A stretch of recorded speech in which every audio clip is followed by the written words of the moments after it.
Woman and her newborn baby were lost at sea for 3 long days and nights. Their only shelter, a half-sinking shipping container. One day she casually tossed the baby's used diaper into the sea, but to her surprise, it attracted several fish. Seeing this, she quickly made a simple fishing tool, hoping to catch food. However, catching fish was much harder than she thought. Just when she was losing hope, a passenger plane appeared overhead. Excited, she rushed back to the container to find a piece of glass to reflect light. But on her way back, she accidentally cut her thigh. Ignoring the pain, she stood up and waved desperately for help, but the plane was too far away. To stop infection, she poured liquor on the wound, then stitched it using a headphone wire. The pain was unbearable, enough to make anyone faint, but she didn't give up. Using the same headphone cord, she made a small fishing net. She dropped it into the sea using a diaper as bait, and waited patiently. After several long minutes, she finally caught a fish. That small victory gave her new strength, and a meal she desperately needed. Days passed. She managed to collect some food and water, but she knew drifting forever wasn't an option.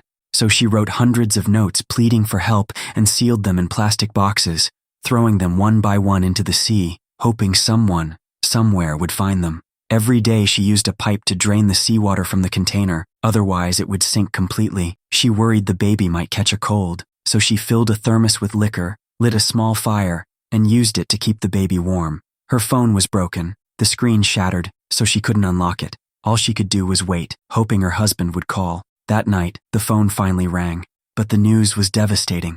Her husband said he had been shot and was in critical condition. He might not be able to save her. Tears filled her eyes, but she stayed strong. She told her husband about their newborn baby and asked him to say a few words to their child. He did, lovingly, and even gave the baby a name. Moments later, the phone battery died. Their last connection was gone. A few days later, the water inside the container rose dangerously high. Realizing it might sink any moment, she made a small raft out of wooden planks and plastic boxes, ready for the worst. Then, a sign of hope, a seagull appeared.